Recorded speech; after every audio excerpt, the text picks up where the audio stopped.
Hey y'all, it's Yusafa. Welcome back to Voices of the Community. Every longtime player has a story of their first pull, their first alliance, or their first big clear. But some stories are defined by leaving, returning, and seeing the game from multiple angles. Today's guest embodies that. NEOS first joined Marvel Contest of Champions during its very first Christmas event, playing steadily through high school before leaving for Yu-Gi-Oh! Duel Links. He returned midway through college, cleared massive chunks of content, and then left for Duel Links in 2020. Tried other gotcha games during the pandemic, and then finally came back to MCOC in early 2022 as, in his words, a for real this time consistent player. Along the way, he's led alliances, planned wars, and yes, will harder than he'd like to admit. But what keeps him coming back isn't the meta or the prestige race, it's the champions. The bold, the brash, the funky ones. The designs worth overanalyzing, the characters that make the contest unpredictable. And NEOS isn't afraid of controversy. While many in this community were outraged by the recent Spiderwoman changes, he's prepared to make the case for why Kabam's move, while flawed, might have been unavoidable and what it means for the future of the game. This is a conversation about longevity, leadership, and the loving the contest for what it could be as much as what it is. This is Voices of the Community, and today we're sitting down with NEOS.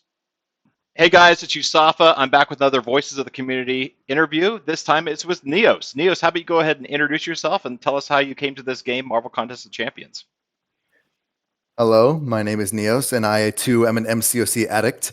I have suffered from this addiction for about 9 years, I believe so. I first joined around the first Christmas event where I think it was Rocket searching for Groot, and I've been on and off since then, kind of fighting with between my addiction to this and my addiction to Yu-Gi-Oh! Duel Links, back and forth. But now I've kind of confidently landed as a consistent player of MCOC, and I am currently fighting in as many competitive modes as I can, except for Battlegrounds. And So I've been. you joined during MCOC's first Christmas event. How is the first Christmas event, if you remember it, way back in the day, changed to what we now know as Banquet? Well, from what I recall of the Christmas event, I didn't really recall much of a banquet per se. I mainly remember the monthly event quest that I was playing through, because I can't recall if it. I can't accurately recall if it really was the first Christmas event. It was a long time ago. Absolutely. I just remember that it was Christmas, and it was specifically Rocket and Groot that were involved in the story. Yep. But I do remember a lot of the old stuff that happened in the game. Like I was there with 12.0. Yep. I was there when you could use Catalyst as ISO. I was there with a lot of old tech for MCOC, but I've been off and on again since then. So like I wasn't there for the release of Kitty. I wasn't there for the release of Hercules, but I was there to kind of experience the era where they dominated. So Right. I've got a nice cocktail of MCOC experience throughout my career. You know, it's funny. So I've done a few of these now, and I would say about 3/4 of the people that I've interviewed have no idea what I talk about during about 12.0. No, like 3/4 of them have no idea about 12.0, which is strange to me because yeah, that was the darkest day for Marvel Contest of Champions when they announced the 12.0 release and the removal of the Perfect Block team. So it's great that you know about it. I feel like I'm old with you. You know, I'm no longer the old man on the block. We are old together. That's fantastic. They talk about patch 12.0 like it's a campfire story, like it's like the dark time. Yeah, I know. It was it was such a it was amazing time when all those boycott happened, and we actually did see a change to the revenue of Kabam. So that was a dark time. But again, I think it made us stronger as a community, as a game. I think that we had to get through 12.0 in order to get where we are today, which I'm not saying is any better, but it's I do think this, at least the community is a little bit stronger. Stepping stones, right? Baby steps. Right. So back then, what hooked you about the Marvel Contest of Champions, and what pushed you away when you left for Duel Links? So a lot of what kind of pushed me away from MCOC throughout the many times that I've quit is just kind of burnout. You know, the first time that I confidently quit was when I was when Duel Links just started, and I had simply just gotten bored of MCOC. I've been a Yu-Gi-Oh fan my whole life. I've watched all the animes. I played a decent amount of the physical card game. So when Duel Links came out, I was just kind of hooked right in there, and I just jumped on the bandwagon.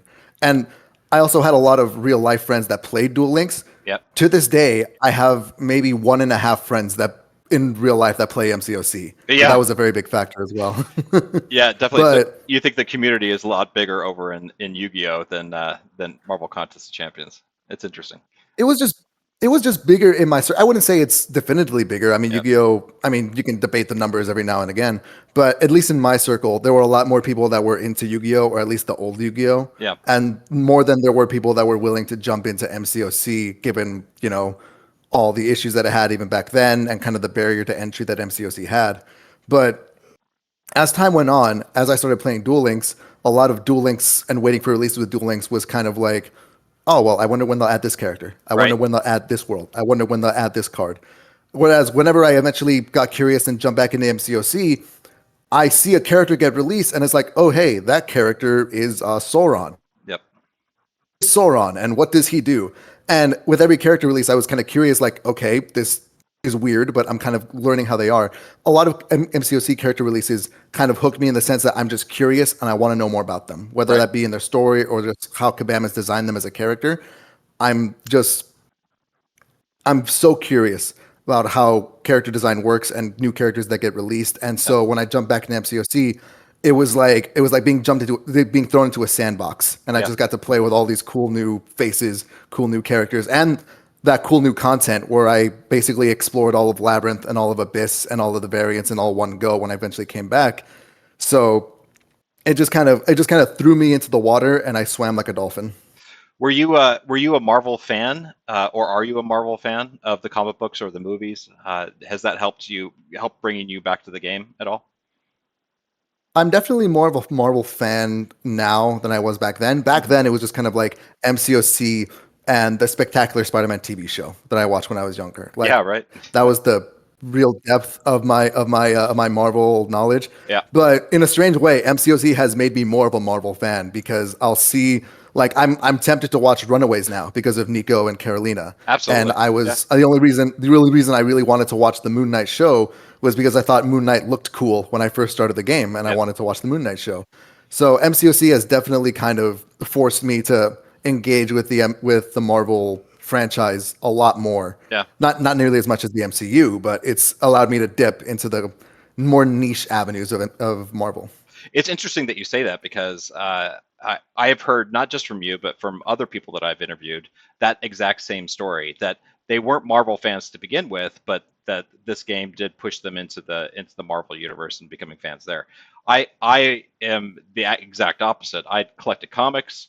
I watched the cartoons. I watched the movie. I've seen every single movie several times, and so I came up from Marvel to be interested in this game, as opposed to you, who was interested in this game, then went back down to Marvel. So it's interesting that I hear a different perspective because I always think that my path is always the path, but that's not the case at all. All right, so you've left the game. You said you've left the game and come back multiple times and swapped it out for MCOC with Duel Links. How has stepping back and returning shaped your perspective on the game, Marvel Contest of Champions? Has it given you new energy every time you take a few months off, a couple years off, and then come back? Um, Tell me about that. Well, I think I wouldn't describe it saying as like giving me new energy because whenever I got the case of burnout, it was usually like an extreme case of burnout Yeah. because I believe the second or third time that I had quit, that was right on the eve of the pandemic. Hmm. And so that was around the time where I was in college, where I was trying to figure out what I was going to do for the next year or 2 years or however long it would have lasted from my point of view. And so I was running an alliance at that point. I was running a bunch of stuff at some point, and I still feel bad about this to this day. I straight up said, "I'm sorry, guys, I can't stay in the game. I'm leaving the alliance," and just kind of left them to hang. And I left them hanging, and I feel so bad about that to this day. But it's still kind of like I was burnt out. I was Yep. burnt out. I couldn't handle it anymore. But upon coming back to the game, I always feel a little more advanced than when I left. It's Yep. kind of like a MCOC life cycle. Whenever people jump in, they kind of jump into MCOC, don't really know much. They're surprised to hear about a forum. They're surprised to hear about other drama that happens in the community and stuff like that. But then as time goes on, they become more active in the community. They become more proactive with their rosters. They become more engaged with the game as a whole. and it's like watching a chia pet grow. You eventually like get bigger and bigger and bigger. And Right. so with every time that I've left and come back, I felt more whole as a player. I felt more whole as a member of the community. Yep. Even though I still don't have that many friends in real life that play MCOC, I've always felt more integrated with the community because I've had the experience of I've given it up and eventually accepted it again. Right. So this current stretch that you're on right now, how long have you been playing on this in this current stretch? That has been about, I literally told it to you earlier.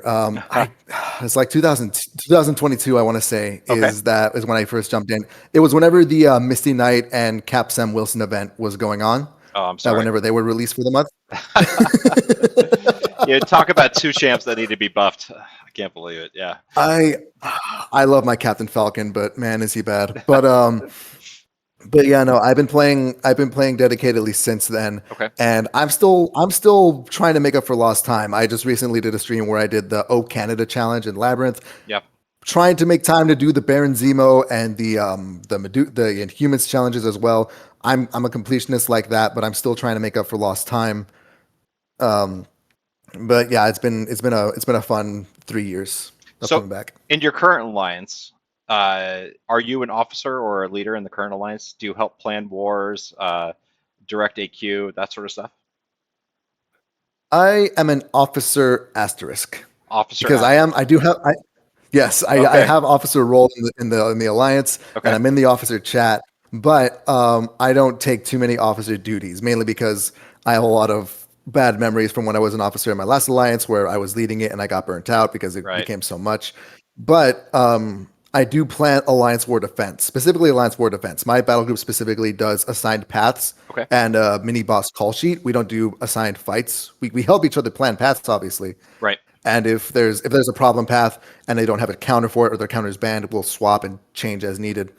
But for the most part, it's just plan the defense, set the defense. All right, next war, check your lane. Let's see what we can do. Right. It sounds like you found the secret for yourself for balancing the demands of the game and your mental health. So it sounds like you're finding ways to stave off that burnout again in order to play an enjoyable game like MCU at your terms. That is exactly what it is. If I took on more office, if I started like planning fights, I'd probably have to stop basically everything else. Yeah. Yeah, I don't know how my officers and leader do everything. I mean, my officers are absolutely amazing throughout the entire alliance, and our leader is crazy busy with his day job. That I don't know how he makes time in order to lead our alliance. So absolutely amazing. All right, shifting gears. Let's talk about spending. Hmm. You've admitted to whaling harder than you'd like to admit. Looking Yes. back, what drove that level of investment so that you're maybe stretching your budget a little bit too far? Uh, 90% of the time was basically just FOMO, fear of missing out, Yep. honestly. Because I think I remember the first change that I felt, or the first charge that I felt really, really shameful about, pardon me, was I think I had spent somewhere like around it was like my first $100 that I ever spent in one event, Yep. and it was specifically to get a 5-star Stark enhanced Spider-Man back when like height of 2017 when he Yep. was part of like the synergy, the Trinity. The Trinity. Yeah. And so I made that charge, and then I looked at it and I went, that wasn't a good idea. Yeah. What was I I doing? shouldn't do that again. Right. Right. Yeah. Yeah. And And then then 4th of July came and I did it again. I know, right? And it just keeps on beating, and it's more the next time, and then it's more the next time, and then more events come and more deals come, and yeah, and you feel yourself in that fear of missing out mentality. Do you still have FOMO every now and then with I, regards I to spending? definitely feel it. I definitely feel it a lot because I see so many champion showcases. I see so many stuff that's used with other champions. I see so much content that's done, and I'm like, man, I want to just kind of sit down and just play and Right, just kind of mess around with the game every now and then with different champions and experiment. But I right, can't do that because not every one of my champions is rank 2 or above or rank 3 or above. So a lot of my FOMO is less about I want to spend more and more about I want to have Barrowman roster, or I want to have someone Right. else's roster where they have basically have all the toys unlocked, like playing Lego Star Wars with everything unlocked, basically. So Right. that's more so where my FOMO comes from. Right. Now, at the very beginning of the interview, you said that you focus mostly on competitive game modes like Alliance War, but specifically not Battlegrounds. Why not Battlegrounds? Is it because you don't have that developed roster like Barrowman does?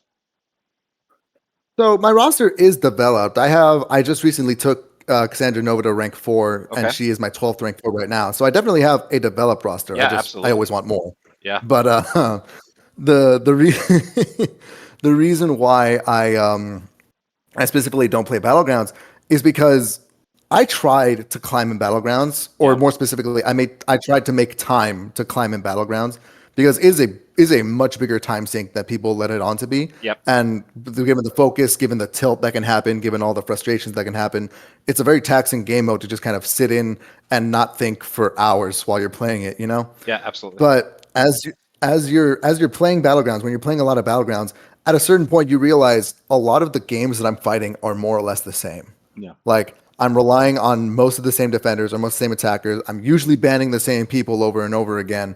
And after a while, it gets just dull. And Yeah.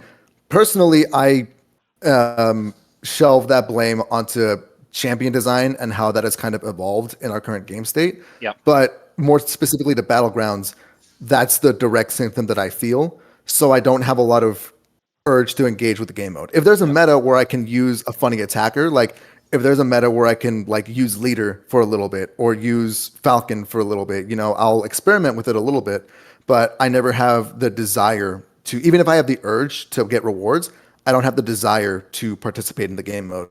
Yeah. Yeah, and you're right. I mean, you look at the top 10, top 10 in Battlegrounds. You watch these guys streaming in Celestial 1, 2, and 3, 4, and 5, and you look at their decks, and you're right. I mean, the decks are almost exactly the same. Everybody has gravitated to the best deck, and they all run the same champions, and you see the exact same fights. Even though there is some RNG involved in it, there you see the exact same matchups at the top, and that does take a little fun out of the game. I absolutely agree. Um, Getting back to spending. So, Mhm. Do you think Kabam rewards spenders appropriately, or has spending become less fun and more of an obligation at the top, in your opinion? I definitely think that it's an obligation in specific cases. Yeah. Like if you told me spending was an obligation for stuff like some of the more recent banquet events, I wouldn't say so because those banquet events are usually for the fun of it, you know? But then you have spending events that correlate directly to Dark Phoenix or Yeah. spending events that are massively overtuned to give you like back when rank threes with a new hotness, like 12 rank threes in one event or something like that. Yeah. You know, like when it's overloaded like that, when it's so much pressure on one specific event and usually never the same event twice in a row, that's when it does become a very big issue because obviously the game does need to make money. The game does need to keep going, and I think that spending as a community trend has enabled has enabled Kabam to kind of stress test how much they can pull from the community sometimes. Yeah. Oh, I don't think they've reached the limit, Neos. Um, Oh no, they I haven't. don't. I don't think They're still pulling. they're still pushing that boundary to do that stress test. Absolutely. All right. So you've spent in the past. You understand that there are deals that are being released. Where do you draw the line today between spending for fun or feeling pressured to keep up? Um, I usually spend for fun. I understand that a lot of people spend to keep up because they've invested in the game, because they want to be at the very top, because they want the Dark Phoenix or they want Human the Rebirth Torch, champions or right? whichever. Yeah. They're the Yeah. Human Torch, exactly. Yeah. Thank you. Like a lot of people spend to keep up.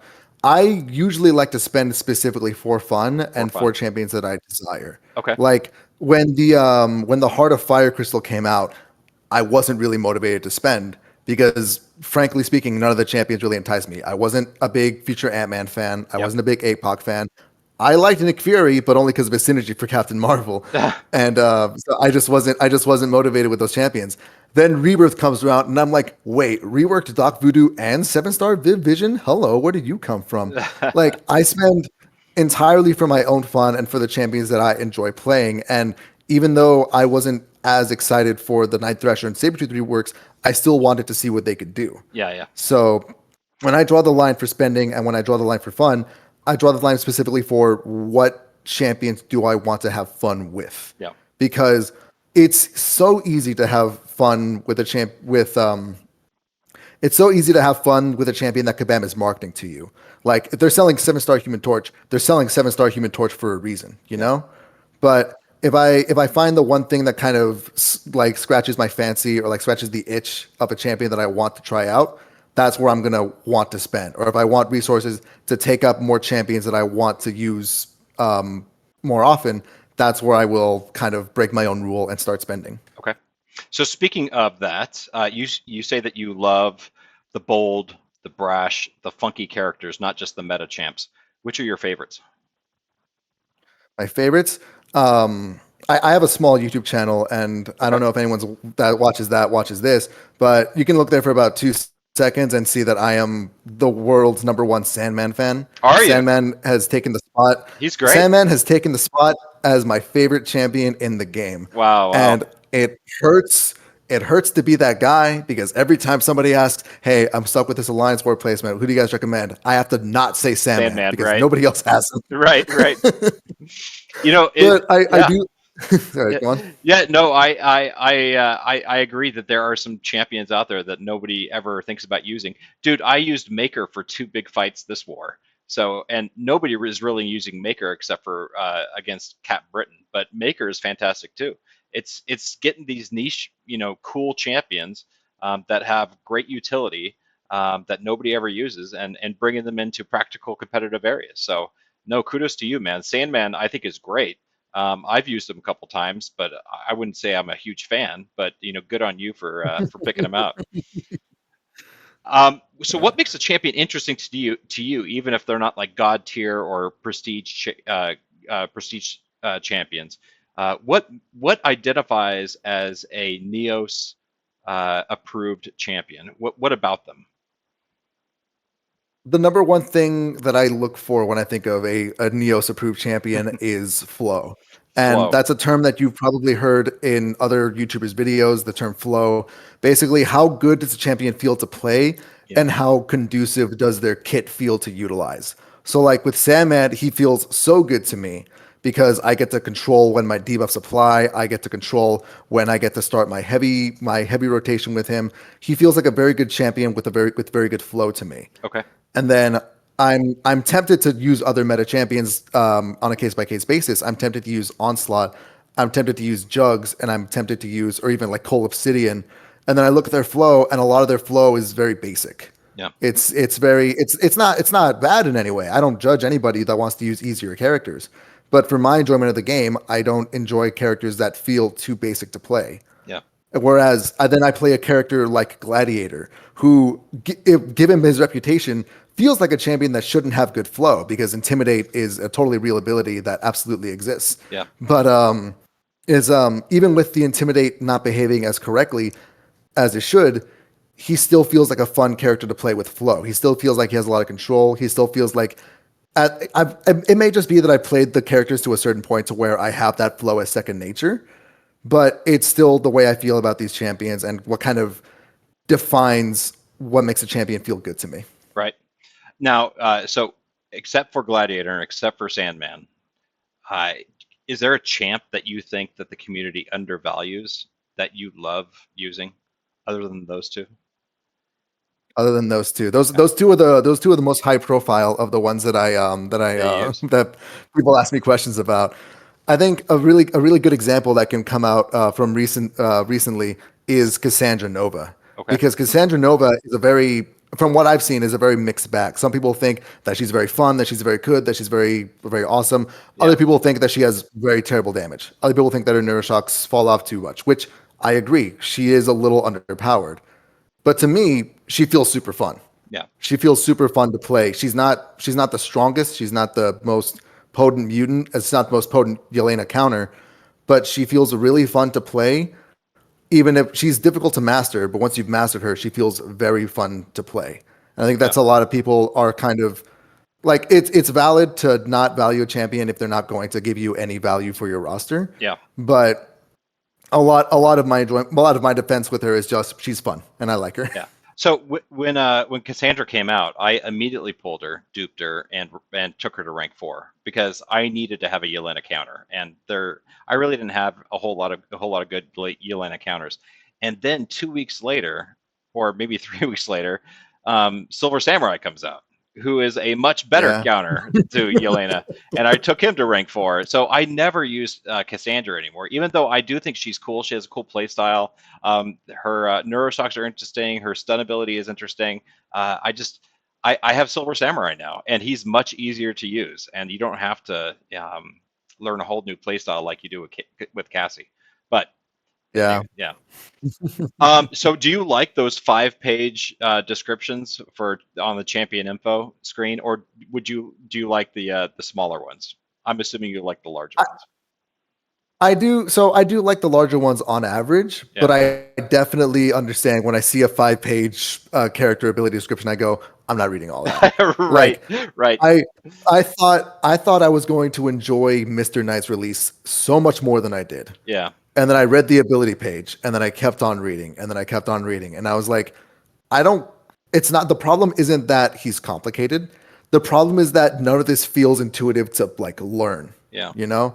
Like even if you dumb it down to just bait the heavies and punish the heavies with light attacks, even if you dumb it down to its bare essentials, trying to understand everything that's going on, it gave me a like I looked at it once and I didn't want to read it again. Yeah. I had to force myself to look at it and read it again. And then there are other champion descriptions like Enchantress, who 90% of her champion ability description isn't what can Enchantress do, it is what can you not do against Enchantress, which is another case of this champion, like, it's not, again, not a problem that they're complicated, it's a problem that they're not intuitive, Yeah. you know? All right. Let's talk about something controversial here. So just last night, a dev diary was released by Kabamasaurus Rex regarding several things that had happened in September. None of them were really that good, but he wanted to address the community and provide updates on what was going on. And the premiere portion of the dev diary was focused on their planned upcoming nerf to a character we all know and love, Spider-Woman.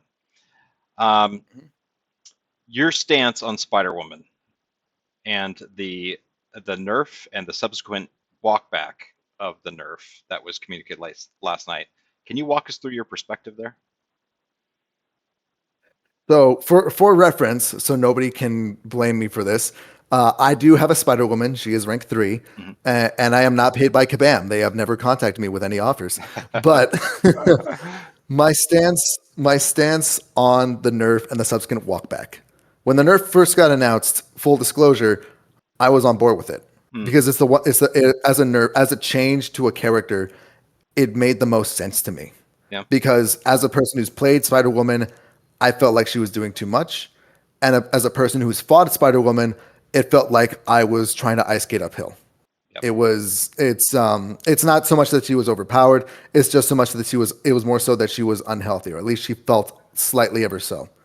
So when the nerf came out and said, hey, we're removing this one ability that is a part of her utility but isn't the mainstay part of her utility.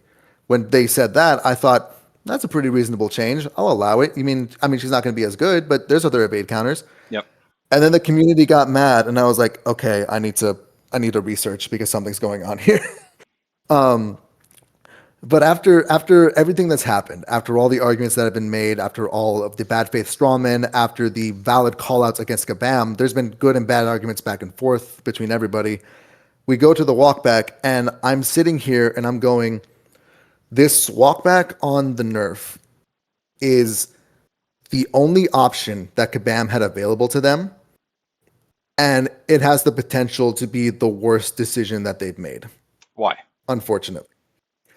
Because One of the things that they had mentioned in the dev diary was that they did not want to set a precedent that if the community complains enough or Yep. boycotts enough or gets mad enough, that they're going to walk back any change that they dislike. Right.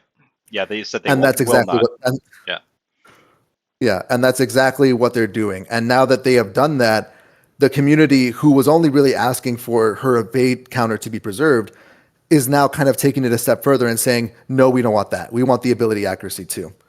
And after a certain point, it becomes less like we start feeling the community starts feeling less like rebels fighting against the empire, Yeah. and it feels more like a mob boss strong arming a person for changes to the game. And I think that sets an unfortunate precedent because regardless of the mistakes Kabam has made, and there are a lot of mistakes Kabam has made. I mean, mistakes with game balance, with mistakes in the bugs, with mistakes in stability. They've made a lot of mistakes. But in spite of all that, I don't want to live in a world where the community has final say on 90% of the things that happen. Hmm. Because 90% of the time, the community doesn't actually know what's best for the game.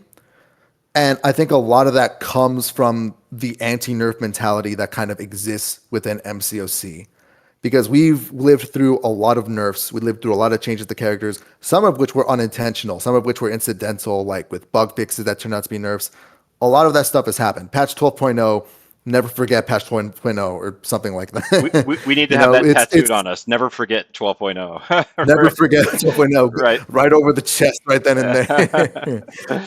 So, But we lived. Sorry, yeah, I'll round down. no problem. We lived through a lot of that, and it's kind of fostered this anti-nerf mentality. And it was already pretty bad when we didn't want to accept nerfs to champions that are unapologetically broken, Yep. like Quake, like Magic, like Hercules, like Kitty Pryde, characters that you could not reasonably make a defense. Like you couldn't convince me that not that Nimrod shouldn't be nerfed. Yep. You know, like cases like that. But Yep. then we get to a point like this where it keeps going, and now I'm not sure if any champion can ever be nerfed, even when it's perfectly valid. Yeah. Yeah, and I'll make a counterpoint, not necessarily a counterpoint, but an amplification or a question for you. Um, No, go ahead. I don't know if a lot of the large content creators that were putting up videos on don't nerf Spiderwoman, like Lags, like KT, like Seaton, like Vega, and so on and so forth.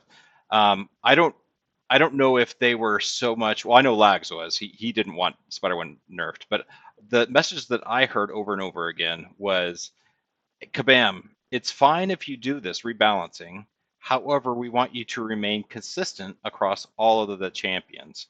If you state that one champion is fine, i.e., Serpent, and then nerf a Spider Woman, uh, make sure you're consistent across the entire spectrum of champions out there. Don't say one champion is fine and say one champion is broken. If they're both equally broken, then you go ahead and fix them. And that's what I heard. I heard, Kabam, we just want you to be consistent. And I think everybody understands that, if there is a champion that's released to the game that is game breaking, I mean, first of all, bad on you, Kabam, for releasing that and not having done enough pre-work and testing.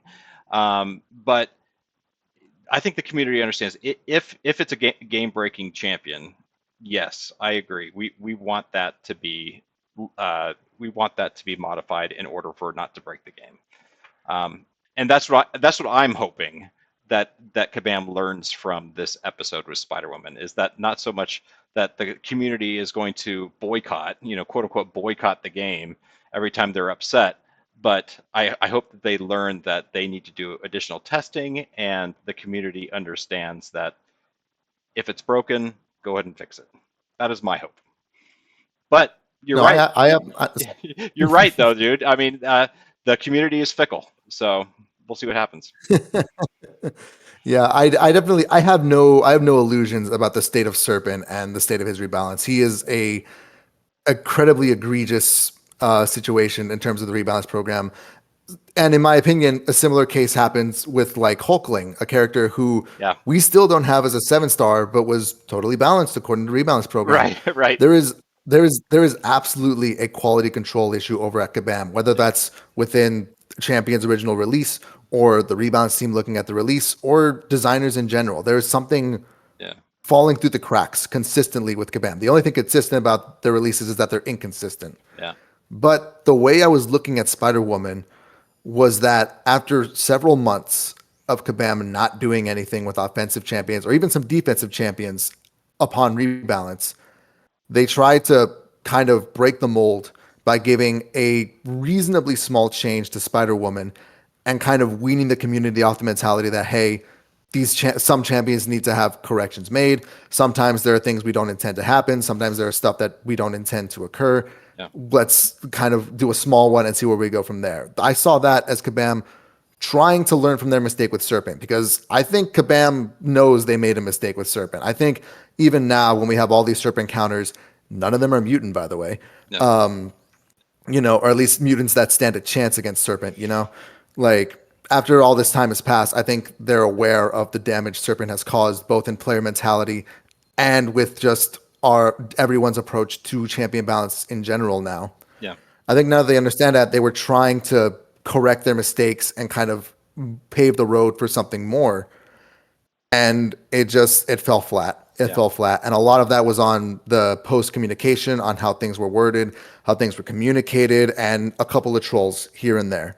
But ultimately, it just fell through. All right, so let's go ahead and start wrapping up. We're already up on time. I got a couple closing questions for you. What would you like to Mhm. see from Kabam's next generation of champions and content? What would you like to see the game evolve to? I think a lot of what I would like to see evolve to in terms of champion design specifically is a change in mentality towards defender design and as well to attacker design as well by proxy. Hmm. Because people talk about attackers and defenders as if they live in a vacuum, as if or not so much live in a vacuum, that because we have powerful defenders, we should be allowed to have superpowered attackers. But it's it's a delicate balance when it comes to designing defenders like this. Mm. And in these recent years, I think Kabam has done too much of bottlenecking champions with attackers, with defenders, despite the fact that they're kind of forced to. Like, there's only one way to keep people from abusing champions to take out Bullseye, and that's to give Bullseye a lot of safeties. Mm. I think what I would want to see in the future with champion design is to less so make defenders lock out 95% of your roster and more so make defenders that reward that 5%. Make defenders that are feasible to take out with most of your roster, difficult to take out, but feasible. But champions that are still subsequently countered by the champions that are meant to counter them. So Right. less intensity on less pressure, so to speak, on individual champions' power as the contest evolves after this point. Yeah, Roger that. No, that makes absolute sense. If you could personally resign or rebalance one champion currently in the game, which one would that be? Are we talking redesign or are we talking a rework? Uh, Because I yeah. have two approaches to different ones. Well, let's do the most drastic. The most drastic. Yep. I like creating champion designs in my spare time, like Yep. fan made champion designs in my spare time. And the two champions that I'm always tied for that I want to rework and overhaul are Captain America and Miss Marvel Kamala Khan. Those are the Okay. two where I have like ideas that I love, ideas that I've fallen in love with by virtue of me just working on them for the past several odd years. And if I had ever gotten the chance to have any input on any champion reworks, those are the two that I would absolutely pitch for. Yeah. On a related note, I was so sad when they lost the first round of the rework vote for with that Cyclops one. I was so sad. Oh yeah. Hey, Yeah. speaking of Kamala, have you seen Marvel Zombies? I have not seen Marvel Zombies. Dude, I've seen clips. I need to pick up on it. yeah, you should watch it because Kamala is a freaking, she is a beast, man. Like, watch that if you want Oh, to rework Kamala Khan, watch that show because she does fantastic. I will Finally, definitely check it out. after so many years of playing, leaving, Hmm. coming back, Do you see yourself with MCOC for the long haul this time, or can you foresee a time in the near future where you take a break and try to regain a little sanity before coming back again? If I do leave the game again, Yep. it'll probably be for a life event. It'll Okay. probably be like I get married or I Right. have a kid or I buy a house, something that apologies. Uh, sorry, my girlfriend was Ah, giving me sass from the other that's line. that's awesome. But um that if there was ever something that reasonably took time or or rather my focus away from the game to the point where I felt like I couldn't keep it up, that's why I would quit. Okay. But as far as where I am right now, as far as how invested as I am, as far as my goals for the channel that I'm trying to start, as far as my investment to my roster and the champions that I've grown to love, I don't think anything short of a life event is going to get me to quit this Okay. time around. Well, that was my last question, Neos. I do really appreciate you spending your time with me, and please let your girlfriend know that I appreciate her giving you over to me for the last 45 minutes. So I do appreciate it. All right, I will guys. definitely pass that message. All right, guys. That's going to end this interview. Please like and subscribe to the video. I'm going to put out some more episodes of Voices of the Community in the near future. I have no planning on stopping. I have a huge backlog. I'm really excited to all the people I've been able to talk to, and for the people I've scheduled to talk to in the near future. So please hit like and subscribe. We'll see you guys on the subsequent episode, and we'll talk to you guys later.